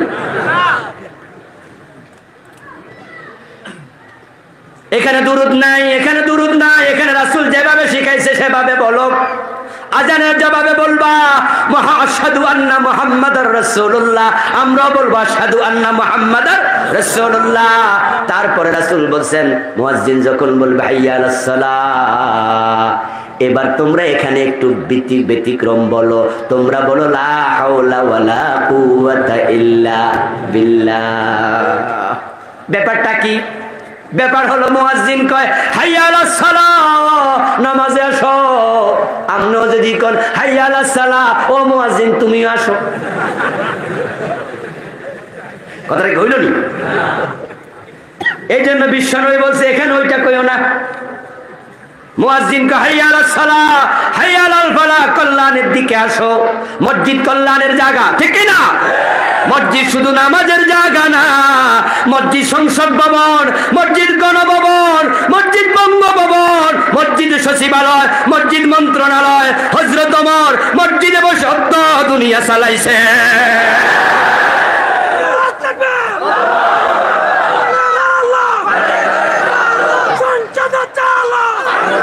কবি নজরুল চমৎকার ভাবে বলেছেন অর্ধ পৃথিবী করেছো শাসন, ধুলার তখ্তে বসে খেজুর পাতার প্রাসাদ তোমার বারে বারে গেছে খসে। হাইয়া আলাস সালাহ, নামাজে আসো।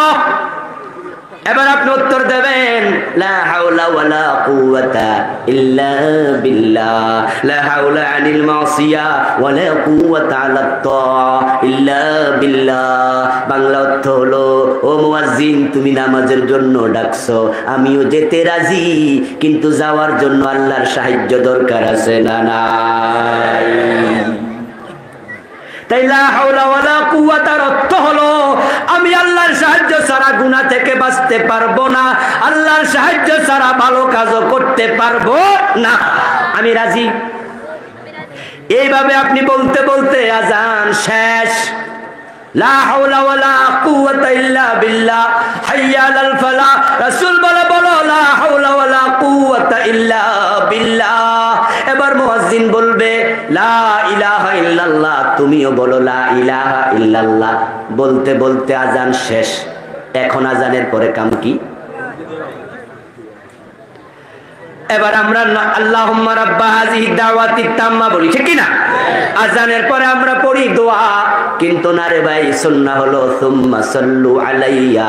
রাসূলুল্লাহ বলেন আজানের জবাব দেওয়ার পরে আমার উপরে আগে দরুদ পড়ে নাও।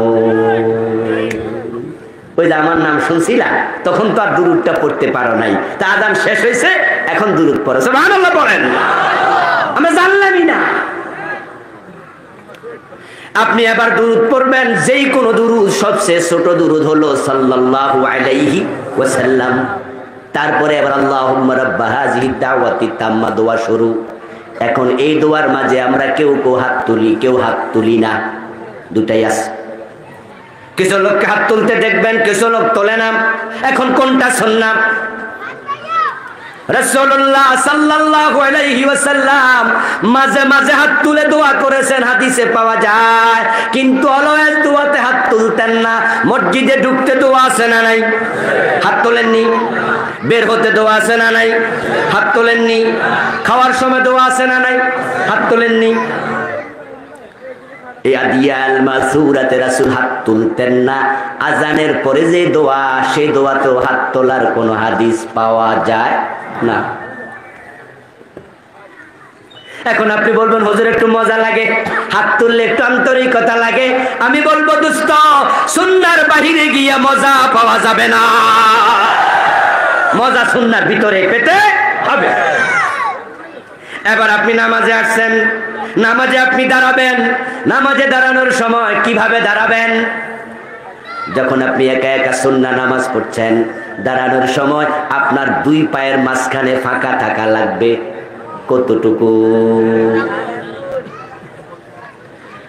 আমরা বলি দুই পায়ের মাঝখানে ফাঁকা থাকা লাগবে 4 আঙ্গুল, কিন্তু এটা হাদিসে পাওয়া যায় না। রাসূলুল্লাহ কোন আঙ্গুল নির্ধারণ করেন নাই। আপনি যেভাবে দাঁড়াইলে কমফোর্ট ফিল করবেন সেভাবে দাঁড়াবেন, কারণ আপনার পা মোটা মোটা, রান এত মোটা মোটা, এমন লোক আছে না? যদি রাসূল কইতেন 4 আঙ্গুল ফাঁকা রাখো, বেড়া তো খাড়াইতেও পারবো না, ঝামেলা হয়ে যাবো না? এখন মোটা মানুষ বাংলাদেশে না কম, আপনি মিশরে গেলে দেখবেন যে সবই মোটা। এমন পাবলিক আছে বেড়ার রান আপনার শরীরের সমান, এরকম লোক অ্যাভেলেবেল আছে। এরাবিয়ান এক একটা, কাশ্মীরি লোক অনেক বড়, ভারতেও আছে যারা পাঞ্জাবের অধিবাসী অনেক তাগড়া, এক একটা 2.5 মণ ওজনের। আমার ভাইয়েরা, রাসূলুল্লাহ আঙ্গুল বলেন নাই। আপনি নামাজে দাঁড়াবেন, 1 বিগত না আধা বিগত, 3 আঙ্গুল না 5 আঙ্গুল, রাসূল নির্ধারণ না করে উদার ভাবে ছেড়ে দিয়েছেন। আপনি আরামে দাঁড়ায়া লম্বা নামাজ পড়বেন, 1-2 রাকাতে আধা ঘন্টাও চলে যেতে পারে।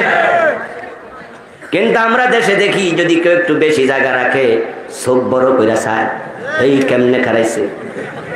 আবার কাউকে দেখা যায় পা দুইটা একবারে লাগাইয়া দেয়, ফাঁকাই রাখে না। ব্যক্তিগত নামাজে শরীয়ত এখানে উদার। তবে জামাতে যখন নামাজ পড়বেন, তখন আপনার 2 পায়ের মাঝখানে আপনি যতটুকু রাখেন, কিন্তু আপনার পাশের জন আর আপনি 2 জনের মাঝে ফাঁকা থাকবে না। রাসূলুল্লাহ বলছেন, আমি দেখি তোমাদের 2 জনের মাঝখানে ফাঁকা জায়গায় শয়তান বকরির বাচ্চার সুরত ধরে এসে দাঁড়ায়া যায়। এখন আপনার নামাজ শুরু হয়ে গেল, কিভাবে শুরু করবেন? নাওয়াইতু আন দিয়া, ঠিক না? ইন্নী ওয়াজ্জাহতু দিয়া। আমরা আমাদের নামাজগুলো শুরু করি বাংলাদেশে অনেকেই মুসল্লার দোয়া দিয়া, ইন্নী ওয়াজ্জাহতু ওয়াজহিয়া লিল্লাযী, এটা যায় নামাজের দোয়া, এটা মুসল্লার দোয়া, এটা শেষ করে এবার পড়বেন না ওয়াইতু আন উসাল্লিয়া লিল্লাহি তাআলা, এভাবে না দোস্ত। রাসূলুল্লাহ ইন্নী ওয়াজ্জাহতু পড়েছেন, মাঝে মাঝে হাদিসে পাওয়া যায়, তবে তাকবীরে তাহরিমা দেয়ার পরে, তাকবীরে তাহরিমা দেওয়ার পরে সুবহানাকাল্লাহুম্মা পড়বেন জায়েজ। আল্লাহুম্মা বাইদ বাইনি ওয়া বাইনা খাতায়ায়া কামা বাদতা বাইনাল মাশরিকি ওয়াল মাগরিব। আপনি পড়বেন ইন্নী ওয়াজ্জাহতু ওয়াজহিয়া লিল্লাযী, কিন্তু বিশ্বনবী তাকবীরে তাহরিমা দেওয়ার আগে কখনো ইন্নী ওয়াজ্জাহতু পড়েন নাই, পড়েছেন মাঝে মাঝে তাকবীর দেওয়ার পরে। এবার আপনি নাওয়াইতু আন বলা দরকার নাই, আপনি কোন নামাজ পড়েন অন্তরে চিন্তা আছে না নাই? সুন্নাহ পড়েন না ফরজ পড়েন, চিন্তা আছে না নাই? এটার নামে নিয়ত। নিয়তের সাথে সম্পর্ক দিলের মুখের না। নিয়ত হলো আকদুল কলবি ইলাল ফিইলি, কাজের প্রতি মনের সিদ্ধান্ত। আপনি মনে মনে প্ল্যান করলেন, আপনার নিয়ত হয়ে গেল, আপনার নামাজ শুরু, আল্লাহু আকবার বলে আপনি আবার নামাজ শুরু করে দেন। আমার বন্ধু, এবার নামাজ পড়ার পরে আপনি দাঁড়ায়া নামাজ পড়ার সামর্থ্য নাই, বসেও সামর্থ্য নাই, শুয়া পড়বেন। আমাদের আত্মীয় স্বজনরা অনেকে আছে, মা স্ট্রোক করছে, বাবা এত অসুস্থ, বসে নামাজ পড়তে পারে না। কেউ কেউ বসে পড়তেছে। বসে যারা পড়বেন, চেয়ারে বসবেন না মাটিতে বসবেন, কোনটা সুন্নাহ? মসজিদগুলোতে চেয়ারের ধাক্কা লাগতেছে, ঠিক কিনা? হয়তো ভবিষ্যতে খালি জায়গা থাকবো না, পুরো এলাকা হাইটা আইসা মসজিদে চেয়ারে বসে, এমনও পাওয়া যায় কিনা? বাজারের খরচার ব্যাগ এক একটা 13 কেজি, দুইটা 26 কেজি, দুই হাতে লই আইস, আবার উনি যায় মসজিদে চেয়ারে বসে আছে। মসজিদে চেয়ারে বই দিক সেদিক চায়, ভাব লাগে, বাহ আমিও শুন। রাসূল সাল্লাল্লাহু আলাইহি ওয়াসাল্লাম বসে নামাজ পড়েছেন, হাদিসে পাওয়া যায় তিনি অসুস্থ যখন ছিলেন বসে নামাজ পড়েছেন, কিন্তু তিনি চেয়ারে বসেন নাই, মাটিতে। নামাজ হলো বিনয় প্রকাশের সর্বশ্রেষ্ঠ জায়গা, রবের কাছে তার গোলাম হাজির হয়, ঠিক না? আমাদের দেহের সবচেয়ে শ্রেষ্ঠ অঙ্গ মাথা, সবচেয়ে উঁচু অঙ্গ মাথা, আমরা আল্লাহর কদমে লুটে দিই। আল্লাহ আমার কিচ্ছু নাই, সব তোমার, সুবহানাল্লাহ, আমার সব তোমার, আমি নাই, আমি তোমার কাছে সঁপে দিলাম। নামাজ হলো বিনয় প্রকাশের শ্রেষ্ঠ জায়গা, এটা বিনয় প্রকাশের জায়গা। এবার আপনাদের মুখ থেকে একটু শুনতে চাই, চেয়ারের মাঝে বেশি বিনয় না মাটির মাঝে বসাতে বিনয়? এই জন্য বিশ্ব নবী মাটিতে বসেছেন।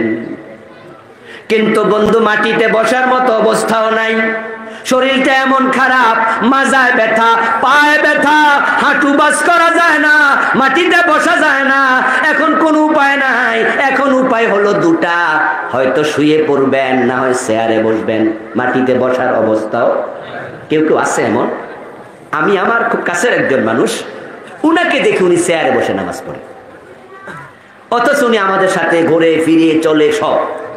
একদিন প্রসঙ্গক্রমে উনি বুঝতে পারছে যে আমাদের একটু কেমন কেমন লাগতেছে, উনি বললেন, আমি কিন্তু দাঁড়াইতে পারি না, আপনারা জানেন? না, জানি না তো। বলে, আমি দাঁড়াই থাকলে কাঁপি, আমার মাথা এমন ভাবে ঘোরে, আমি দাঁড়াই থাকি, হাঁটতে পারি, আমি হাঁটতে পারি, দৌড়াতে পারি, দাঁড়াইলে আমি কাঁপি। ও আচ্ছা হুজুর, এই জন্য আপনি চেয়ারে পড়েন? কহে, যাদের বসার সামর্থ্য নাই তারা হয়তো শুবে, না হয় চেয়ারে পড়বে। এই দুটার মাঝে ওলামায়ে কেরাম বলেন, শোয়ার তুলনায় চেয়ারে বসে পড়া উত্তম। চেয়ারে কে বসবে? যার দাঁড়ানোর ক্ষমতা নাই। দাঁড়ানোর ক্ষমতা আছে সে দাঁড়াবে, দাঁড়ানো ফরজ। দাঁড়ানো কি ফরজ? নামাজ দাঁড়াইয়া পড়া ফরজ। যার দাঁড়ানোর ক্ষমতা আছে সে চেয়ারও বসবে না, মাটিতেও বসবে না। যদি দাঁড়ায় না পড়ে নামাজ বাদ, 13 ফরজের 1 ফরজ। কুমু লিল্লাহি কানিতিন, তোমরা রবের সামনে বিনয়ের সাথে দাঁড়ায়া যাও।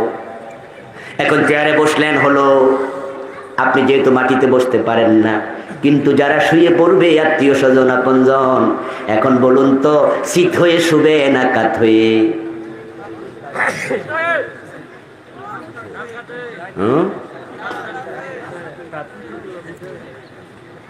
দুই রকম জবাব হলো। মাশাআল্লাহ, রাসূলুল্লাহর বক্তব্য হলো কাত হয়ে শো, শীত হয়ে নয়। ইল্লা আলা জানবিন, জানবুন মানে পার্শ্ব দেশ। কারণ আপনি নামাজ পড়বেন, চেহারা কোন দিকে থাকবে? কথা বলতে হবে। চেহারা কোন দিকে থাকা ফরজ? ফাওয়াল্লি ওয়াজহাকা শাতরাল মসজিদিল হারাম, হারামের দিকে চেহারা দাও। যদি শীত হয়ে শোন, চেহারা কি কাবার দিকে না আসমানের দিকে? এই জন্য বিশ্বনবী বলছেন ইল্লা আলা জানবিন, যদি তুমি বসে নামাজ পড়তে না পারো তাহলে কাত হয়ে শো, এমন ভাবে কাত হও যেন তোমার চেহারা কাবার দিকে ফিরে। এখন কাত হওয়ার সামর্থ্য নাই, এই পাশেও ব্যথা ওই পাশেও ব্যথা, অথবা ডাক্তার সাহেব বলছে 7 দিন শীত হয়ে শুয়ে থাকবা, এমন রোগী আছে না যে শীত হয়ে শুয়ে থাকবেন, কাত হওয়া নিষেধ। এখন আপনি শীত হতে বাধ্য যদি হন, তাহলে শীত হওয়ার সুন্নাহ হলো মাথার তলার মাঝে এমন কিছু দেবেন, বালিশ অথবা অন্য কিছু, যেন আপনার চেহারাটা কিছুটা হলো কাবার দিকে ফিরানো যায়। পা দেবেন পশ্চিম দিকে, মাথা দেবেন পূর্ব দিকে, তাহলে আপনার চেহারা বালিশ দিলে একটু উঁচু হবে, চেহারাটা কাবার দিকে ফিরবে। আমার ভাইয়েরা, সুন্নাহ নামাজের মাঝে আরো অসঙ্গতি আমাদের আছে। যখন আমরা তাশাহুদে বসি, তাশাহুদে বসে আমরা পড়ি আঙ্গুল তুলি লা ইলাহা ইল্লাল্লাহ, আছে না এমন? এইভাবে তোলেন লা ইলাহা ইল্লাল্লাহ। আল্লাহর হাবিবের সুন্নাহ হলো যখন আপনি নামাজে বসবেন, বসার সাথে সাথে বাম হাত বাম রানে থাকবে, ডান হাতটা ডান উরুর উপর যাবে, সাথে সাথে একটা আঙ্গুল উঁচুতে উঠবে, বাকি সবগুলা গোল হয়ে যাবে। ডান হাতের আঙ্গুল সোজা রাখা সুন্নাহ নয়। আপনি এভাবে বৃদ্ধাঙ্গুলের সাথে মধ্যমা একত্রিত করবেন, তারপরে এই আঙ্গুলটা একটু খাড়া হবে, এটা নাড়বেন। এই হাদিসও আছে, নাড়ানো দরকার নাই, সে হাদিসও আছে, কিন্তু গোল হবে, এর দ্বিমতে কোনো হাদিস নেই। আমাদের দেশে আমরা 100 জন নামাজির মাঝে 95, 97, 98 জনকে দেখবেন 2 হাত সমান ভাবে আছে, একবার তুলবে এরপরে নামায়া ফেলবে, আবার সমান। এটা সুন্নাহর খেলাফ। এইভাবে নামাজের শেষ পর্যন্ত অনেকগুলো সুন্নাহর সাথে আমাদের সংঘর্ষ আছে, কিন্তু আজান হয়ে যাচ্ছে, আজকে আর বলতে পারলাম না। এ বিষয়ে গত সপ্তাহে আমার একটা বই মার্কেটে এসেছে, হাদিসের বৈচিত্র্যে পূর্ণাঙ্গ নামাজ, যথা কন্ট্রাডিক্টরি বিষয় আছে, তারাবি, ঈদের তাকবীর, এরপরে জুমার কবলাল জুমা বাদাল জুমা, ইমামের পিছন কেরাত পড়তে হবে কি হবে না, হানাফি শাফি মালিকি হাম্বলি যত ইখতিলাফ আছে, মুদাল্লাল আমি হাদিস দিয়ে সবগুলো লিখেছি। যেগুলো কন্ট্রাডিক্টরি আছে, কোনো মাযহাবি স্বীকৃতি দেয় না, সেগুলো এনেছি। এটা এটা এটা করা যাবে না। যারা আপনারা উপকৃত হতে চান, বইটা স্টেজে আছে, ইনশাআল্লাহ দোয়ার পরে সংগ্রহ করবেন। বিশেষ করে ওলামায়ে হযরতের কাছে অনুরোধ থাকবে, যেহেতু আপনারা আলোচনা করতে হয়, আপনাদের কিতাবটা অনেক উপকারী হবে ইনশাআল্লাহ।